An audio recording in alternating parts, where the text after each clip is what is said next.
welcome back to my channel. If you're new here, my name's Angel Baby Kyra. Make sure you like, subscribe, follow me on Instagram and TikTok. Today we're gonna be talking about why is plus size fashion so ugly and what the fashion industry truly thinks about plus size people. And also I think this is kind of a commentary on how fat phobia is literally ingrained in Western society. So if you have ever tried any plus size clothing, you're probably like, why does this fit so weird? Like, wondered if this was designed by someone who's like never experienced or seen a plus size person. Plus size stores, the only one I can think of that are in malls is Torrid, and they are going to be closing down a bunch of their stores. Forever 21, Rip Forever 21, but also Fuck Forever 21 has closed down, and they also had a plus size section. I feel like, in my opinion, from seeing plus size fashion and working at a retailer like Forever 21, the plus size section usually got really filled up. It was the least shopped in section, and it was also probably at least twice as much as the straight sized pieces. Obviously this has to do with needing more fabric or whatever trimmings they needed to make this garment.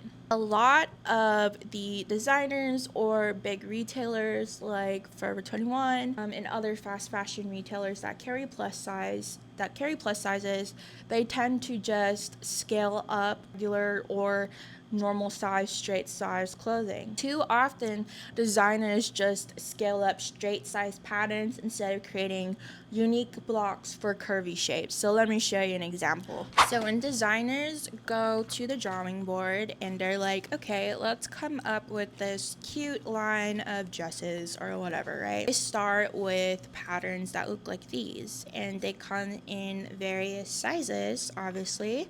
So they can have sizes for normal or straight sizes. And they're like, okay, they get something word from their boss. Oh, we need to also make it for plus size 0x to 3x. Now, when patterns are made, they are made with the fit in mind and also how it will go on the body. If a certain pattern has things like, this is the pattern size key, by the way. I don't know if you guys can even see that. But certain garments have darts, or they have a kind of ruching, or they're stretchy, or they're supposed to flow a certain way. That is kept in mind by the designer who makes the straight size clothing. But when they're being told, okay, well, you need to make it into a plus size, they don't care. They don't care. Size people are never a thought in the fashion industry for the majority part. They take this straight size pattern and they just scale it up. And what I mean by scale it up is that they literally just blow it up to whatever the size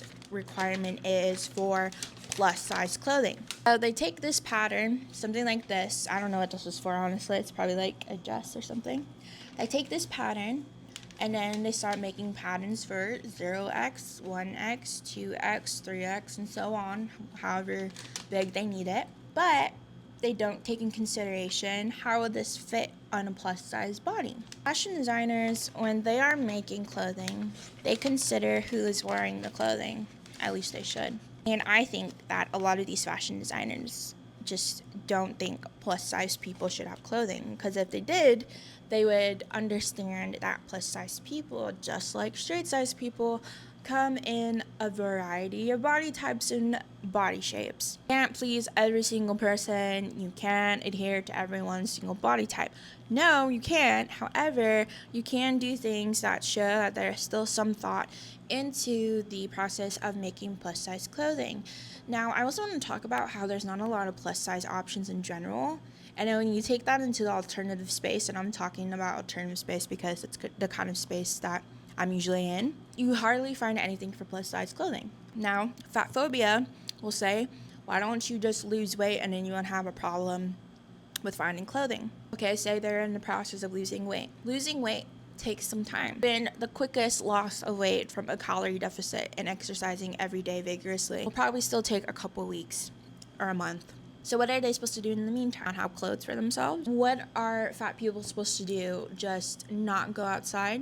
Are they not worthy of being clothed just like anyone else? I think that's very fucked up to think that way, right? As fashion journalist Zoe Milchin, I'm sorry, as fat bodies aren't just bigger, skinny bodies. They have their own drape points, tension zones, and silhouette needs. And this is exactly what I was talking about when designers are designing, just scaling up from their original straight sized sizing.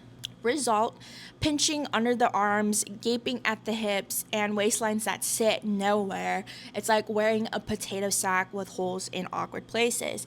And when I think of plus size clothing, I just think of like moo because they're just like literally just a rectangle squarish dress that literally does nothing but just like hide your body, right? And I just think that obviously people can wear what they want, but I feel like size people should also have a variety of choices to choose from, just like straight sizes. And I know that skinny people or very small people also have the same problem because of vanity sizing. Extra smalls aren't extra smalls anymore. And I've noticed this too, like fit in a medium in some clothing, right? And I'm like, that doesn't seem right because like I am still postpartum and have like my postpartum weight.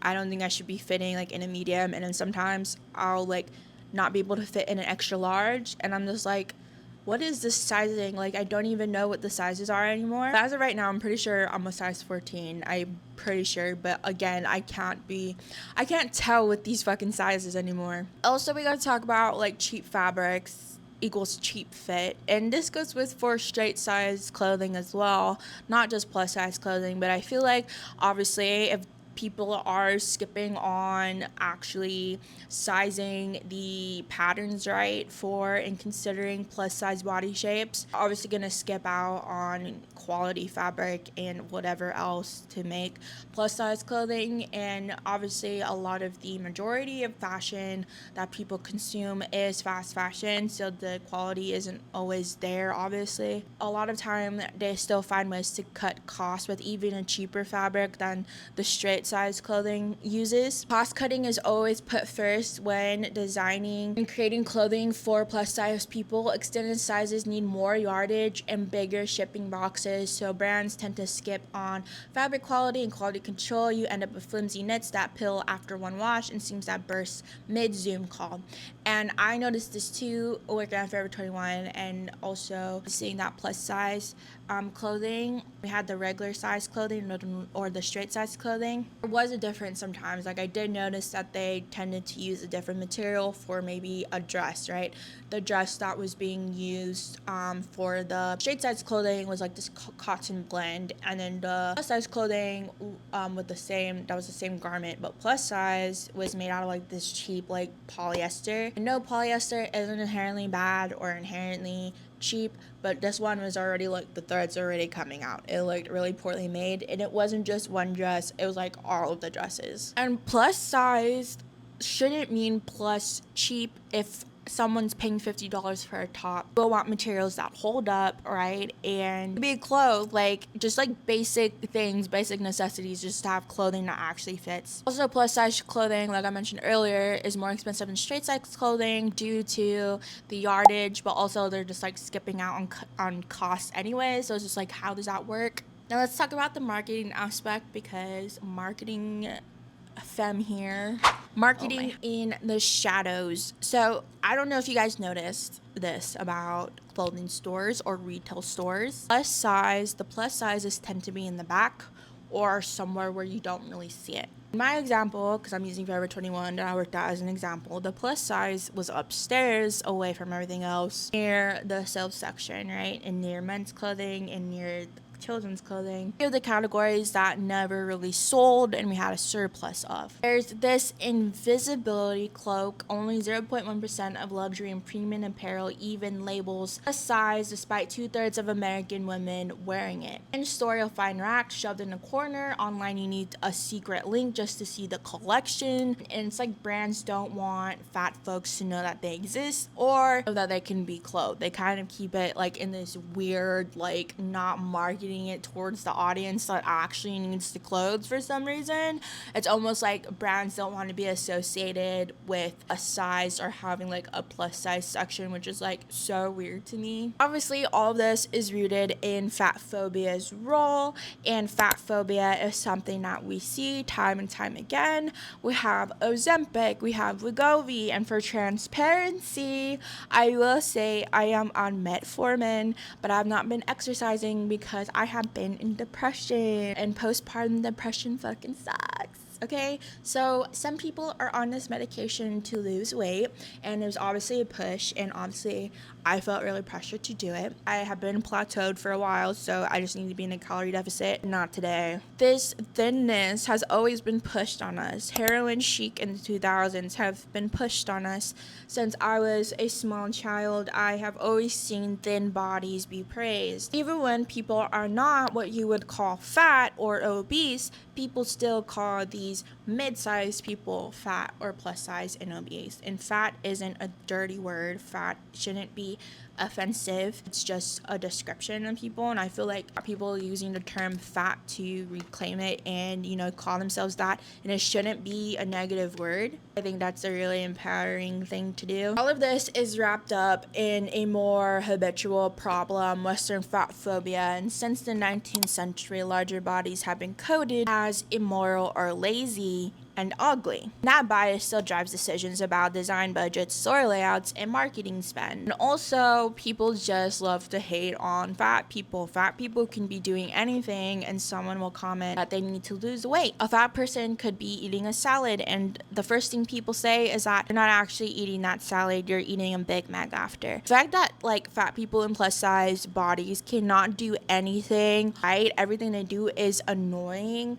I think is very telling of how society just demonizes fat people and praises skinniness. If society tells you thin is good, why waste creative energy on bodies that is deemed bad? So that is kind of what I think why fashion industry doesn't focus on a size as much as they do as straight sizes. It's because like that's not what's cool, that's not what's popular, that's not what's attractive. People just love to dunk on non-skinny bodies. Now, body positivity versus neutrality. Quick detour in the self-love kind of movement that we have seen in the past maybe 4 to 5 years. Body positivity says celebrate every curve, while body neutrality says your worth isn't your waistline. Both remind us fashion should affirm our value and not hide it. Until plus size lines internalize that, they'll keep making clothes that feel like penitence, not celebration.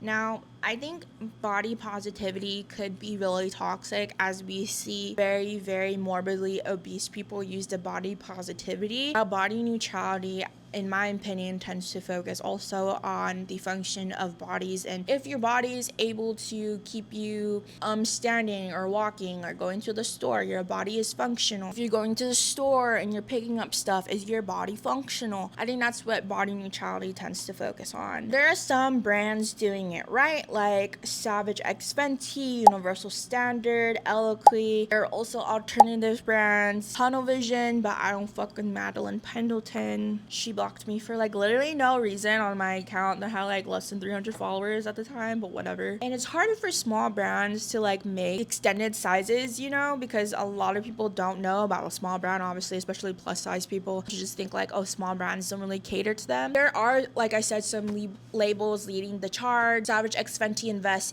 equally in fabrics and fit tech. Universal Standard offers custom quizzes.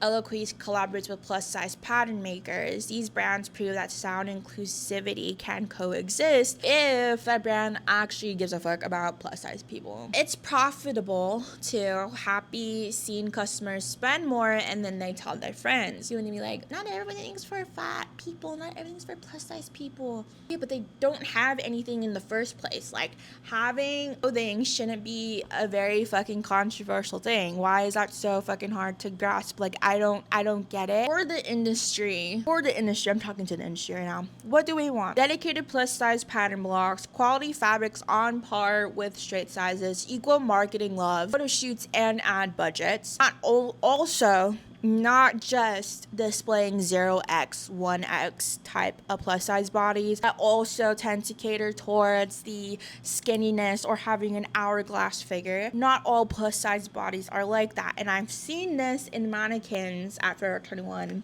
for the plus size section, that they tend to still focus on curvy bodies that are what you would call attractive or curvy thick, and real representation in front of the camera. Brands need to put their money where their mouth is, and designers need to learn curve specific draping and sizing, pattern making, and retailers need to stop hiding these collections in these sizes. Ugly plus size fashion isn't our fault. It's an industry failure, but we can demand it to be better. But people will still be so engrossed in their fat phobia and their fat phobia rhetoric, because really, what harm does it do to you if a retailer carries plus size clothing that actually can fit plus size people? What is the harm in that? Why don't you think that plus size people deserve clothing? If you ever felt ghosted by the plus size rack, drop a comment below and let me know, because I always feel like that shit's always ugly as fuck. Also, tell me your best plus size finds, and if you want more real talk fashion deep dives, hit that subscribe button and ring the bell. I know a lot of people say Dolls Kill has really good plus sizing, but we don't fuck with Dolls Kill anymore. Sorry, I was late to the train. And alternative clothing for plus size people is also a very fucking hard struggle. If you thought regular non-alternative clothing for plus size people was a struggle, alternative plus size clothing very much a struggle. Now, let me know what you guys think in the comments. Please be respectful. Any fat phobia or rhetoric or comments, you will be blocked, reported, and deleted. That is it. I don't have to tolerate that shit. So subscribe, comment, and I'll see you guys next time. Bye.